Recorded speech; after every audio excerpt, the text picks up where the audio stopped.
English నేర్చుకుని అనర్గళంగా మాట్లాడాలనుకుంటున్నారా? అయితే వెంటనే కాల్ చేసి రిజిస్టర్ అవ్వండి. నమస్తే రమగారు. నమస్తే జయ. రమగారు, గురు పూర్ణిమ, ఆషాఢ పౌర్ణిమ. ఆషాఢ పౌర్ణిమ, గురు పూర్ణిమ, ఇంకోటి కూడా చెప్పాలి, వ్యాస పౌర్ణిమ కూడా. వ్యాస మహర్షి జన్మదినం. మామూలుగా మనకి సంవత్సరంలో 12 పౌర్ణములు ఉంటాయి. ఒక్కొక్క పౌర్ణమికి ఒక్కొక్క పేరు, ప్రత్యేకత ఉంది. శ్రావణ కార్తీకము వచ్చేది మనం పండగలాగా కూడా చేసుకుంటాం వాటిని కదా. ఈ ఆషాఢ పౌర్ణిమని ఒక పర్వదినం. మామూలుగా పున్నాల వ్రతాలు 33 పున్నాల వ్రతాలు అలాంటివి ఉన్నాయి. స్త్రీల వ్రత కథల్లో కనపడుతుంది 33 పౌర్ణములు. అయితే పౌర్ణమి, ఈ వ్యాస పౌర్ణమి నాడు ఏంటంటే ఈ రోజున గురు పూజ చేయటం. అధ్యాపకులే కాదంటే మనకి పాఠం చెప్పిన వాళ్ళే కాకుండా ఆధ్యాత్మిక గురువులు. మనం ఎవరినో ఒకరిని గురువుగా భావిస్తాం. గురువుని సత్కరించుకోవటం, గురువుకి పాదపూజ చేసుకోవటం, గురు వందనం చేయటం, వెళ్ళి మన మాస్టర్లు ఎవరికైనా సరే వీళ్ళ వల్ల మన జీవితం మారింది అనిపిస్తుంది ఒక్కొక్కసారి. వీళ్ళు చెప్పడం వల్లే. అందులో అప్పుడప్పుడు మన అమ్మ నాన్న, మన వదిన వాళ్ళు కూడా ఉంటారు, మన బంధువులు కూడా ఉండొచ్చు, కుటుంబ సభ్యులు కూడా ఉండొచ్చు. వాళ్ళు చెప్పిన ఒక థియరీ వల్ల, లేదా ఒక సలహా వల్ల, ఒక మంచి మాట వల్ల, వాళ్ళు ఇచ్చిన మోరల్ సపోర్ట్ వల్ల మనం జీవితంలో ముందుకెళ్తే వాళ్ళని మనం మా గురువుగా భావించవచ్చు. ఇది కాకుండా ఆధ్యాత్మిక గురువులు, ఆధ్యాత్మిక ప్రగతికి, ఉన్నతికి తోడ్పడిన వాళ్ళు. ఎవరివైనా మనం ప్రవచనాలు వింటాం, వాళ్ళని గురువుగా భావిస్తాం. వాళ్ళు చెప్పినవి తూచా తప్పకుండా పాటిస్తాం సాధ్యమైనంత వరకు. ఏ ప్రవచనాలు లేకుండా కూడా ఒక్కొక్కసారి మనం కొంతమందిని, పెద్దవాళ్ళని గురువుగా భావిస్తాం. వారిని దర్శించుకోవటము, పూజించుకోవటము, అది ఈ రోజున చేసేది. అయితే వ్యాస భగవానుడు ఈ రోజున జన్మించాడు. కృష్ణద్వైపాయనుడని వ్యాసుడు, వ్యాస మహర్షి అని చెప్పుకుంటాం కదా. ఈయన ఏంటంటే ఇవాళ రోజున జన్మించడం వల్ల ఆయన జగద్గురువైన శ్రీకృష్ణుడిని మనకి పరిచయం చేశాడు. వ్యాస మహర్షి వల్ల, వ్యాస మహర్షి ఏం చేశారు, ఈ మన ఉద్గ్రంథంలాగా ఉండేది, వేదం అంతా ఒక ముద్దగా ఉండేది. అవును, దాన్ని చతుర్విభాగం చేశారు, 4 భాగాలుగా విభజించారు.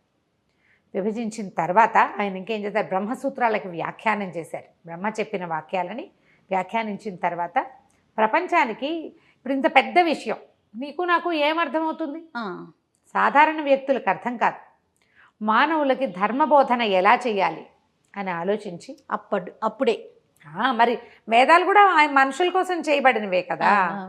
ఇంత విభాగం చేసిన ఇలా చోడచ కర్మలు ఉన్నవాడు, సంస్కారాలు ఉన్నవాడే దాన్ని తెలుసుకోగలుగుతాడు. వాడు కూడా తెలుసుకోలేడు. చాలా గురువు వాడి చేత్తో పుచ్చుకుని ఉండాలి. గురువుని పాదాలు పట్టుకుని వదిలిపెట్టకుండా ఉండేవాడు తప్పిస్తే సాధారణ మానవుడికి ఆ విషయం తెలీదు. సాధారణ మానవుడికి ఈ విషయం అర్థం కాదు. వాళ్ళకి అర్థమయ్యేలా చెప్పడం కోసం ఏం చేశారు, ఒక ఉద్గ్రంథాన్ని రాయాలనుకున్నారు. ఆయన రాయాలనుకున్నది ఎట్లా రాయాలి, ఏం చేయాలి అంత కథ సంకల్పించుకున్నారు. ఆ సంకల్పించుకున్న కథే భారతం. భారతంలో ఉన్నది అన్ని చోట్ల ఉంది, భారతంలో లేనిది ఎక్కడా లేదు.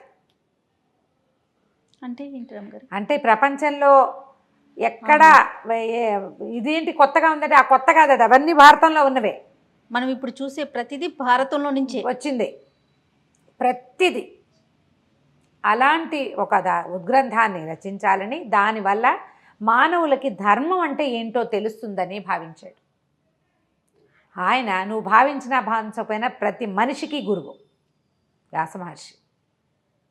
ఉద్గ్రంథాన్ని రచించడానికి పూనుకొని తనకి తెలిసినటువంటి భరతవంశపు కథనే దానికి తీసుకున్నారు. కొన్ని వేల క్యారెక్టర్లు, వేల మనస్తత్వాలు, ఒక్కొక్కటి ధర్మం, ఎవడి ధర్మం వాడిది. ఎవడెవడు ధర్మాన్ని పట్టుకుని నిలబడ్డాడు, ధర్మం పక్కన నిలబడిన వాడు ఎలా ఉంటాడు, ధర్మం పక్కన నిలబడలేక తమ నుంచున్న చోటనే పట్టుకుని ఉన్నవాడు, అధర్మాన్ని పట్టుకుని నిలబడ్డవాడి పరిస్థితి ఏంటి, ఎట్లా ధర్మాన్ని పట్టుకున్నవాడు గొప్ప చరిత్ర గలవాడుగా ఉంటాడు, ధర్మాన్ని వదిలిపెట్టి అధర్మపు కొమ్ము కాసిన వాడు ఎంత అత్యద్భుతమైన వ్యక్తి అయినా కూడా చరిత్రహీనుడైపోతాడు. ఎలా నిద్దాగా ఉండాలో మనుషులు, కష్టాలు వచ్చినప్పుడు ఎలా ప్రవర్తించాలి, డబ్బు వచ్చినప్పుడు ఎట్లా ప్రవర్తించాలి, గర్వం వస్తే నీకు ఎట్లా శాస్తి చేస్తుంది ప్రకృతి, అవన్నీ కూడా వ్యాస భగవానుడు మనకు చూపించాడు. అది మొత్తం ఉద్గ్రంథం రాయడానికి బ్రహ్మదేవుడి అనేది కూడా నేను చెప్తాను. ఎవరైనా రాసేవాళ్ళు కావాలంటే వినాయకుడిని ప్రార్థించు, ఆయన రాస్తాడన్నాడు. ఇప్పుడు మనం చదువుకునే మహాభారత గాథని వ్యాస మహర్షి చెప్తుంటే సాక్షాత్తు వినాయకుడే రాశాడు, గంటం ఆపకుండా. ఎక్కడైనా సరే ఆగిపోయావా, నేను ఆపేస్తాను, ఇంకా నేను రాయనన్నాడు వినాయకుడు అన్నారా? నాకు కంటిన్యూస్గా చెప్పుకుంటూ పోతేనే రాస్తానన్నట్టు. అయితే ఈయన ఏమన్నాడు, ఒక చిన్న సూక్ష్మం పెట్టారు, నువ్వు అర్థం చేసుకుని రాయాలి ప్రభు అని అడిగాడు. ఆయన ఒప్పుకున్నాడు. అందుకని ఈయన ఏం చేశాడు, కొన్ని వందల శ్లోకాలు, కొన్ని శ్లోకాలు చెప్పేసి ఎక్కడెక్కడ తను ఆలోచించుకోవాలో అక్కడ ఒక పెద్ద శ్లోకాన్ని చెప్పేవాడు. ఆ పెద్ద శ్లోకాన్ని వినాయకుడు అర్థం చేసుకునేటప్పుడు మిగిలిన శ్లోకాలు ఈయన వర్కౌట్ చేసేసుకునేవాడు. గ్రంథు అంటారు దాన్ని, గ్రంథులు అంటారు. గ్రంథాల్లో వచ్చేటువంటి గ్రంథి ముడి. 1,00,000 శ్లోకాలున్న మహాభారతంలో 8,800 గ్రంథులు ఉన్నాయి. వినాయకుడే మొత్తం రాశాడు. ఆ దానిని మనకు అందించిన వాడు వ్యాస భగవానుడు.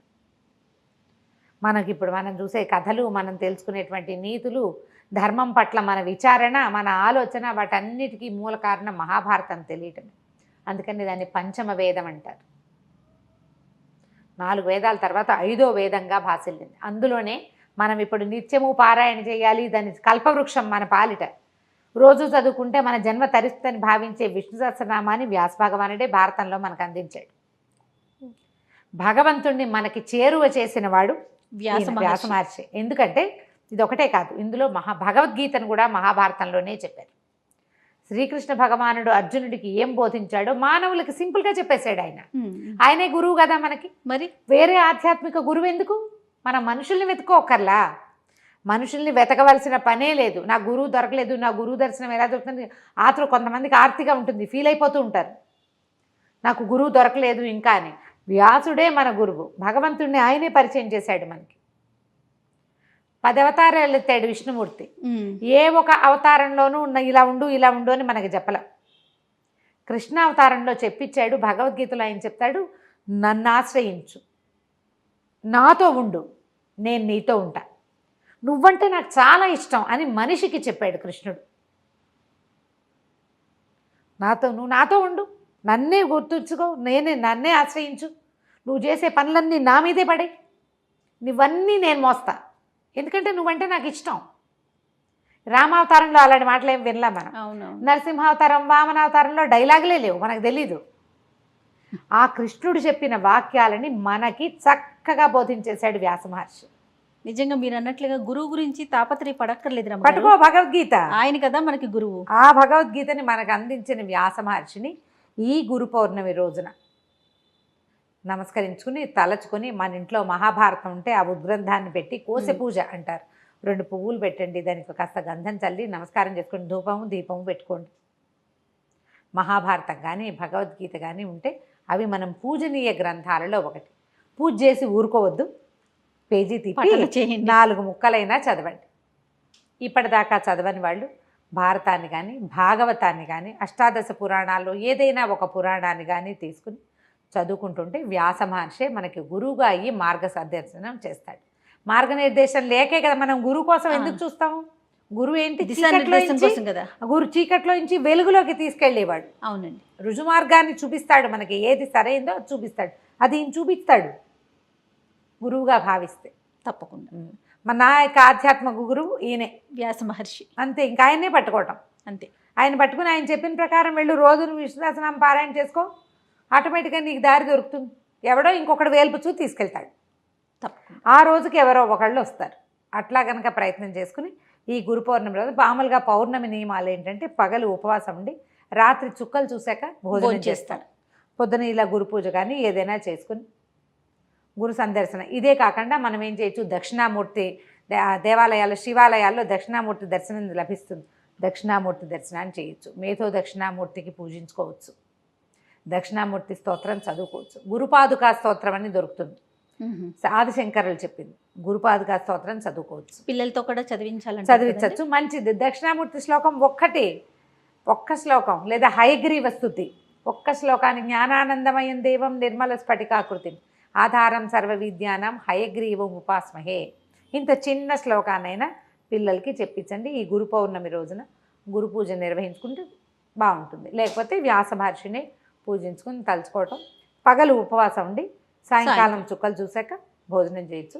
ఇట్లా ఈ మన ప్రతి ఇది కనిపిస్తుంది కదా మనకి చంద్రబింబంలో లలితాదేవిని ఉపాసించే విధానం కూడా మనం చేసుకోవచ్చు. ఈ లలిత అర్చన చేయటం అని ఇదివరకు మనం చెప్పాం. ప్రతి పౌర్ణమికి మనం చంద్రబింబంలో అమ్మవారిని భావించి సహస్రనామం చదువుకోవడం, లలితా సహస్రం చదువుకోవటం, పాయసం చేసి కొంచెం వెండి గిన్నెలో పాలు అన్నం మనం పరమాన్నం చేసుకుంటాం కదా, చిన్న వెండి పాత్రలో అయినా పెట్టి చంద్రుడి ముందు పెట్టి ప్రసాదం తీసుకుంటే చిత్తానికి సంబంధించిన మనసుకు సంబంధించిన సమస్యలు ఉంటే అవన్నీ తొలగిపోతే మానసిక ప్రశాంతత లభిస్తుంది.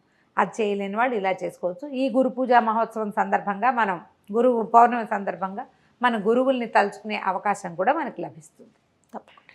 నమస్తే. నమస్తే.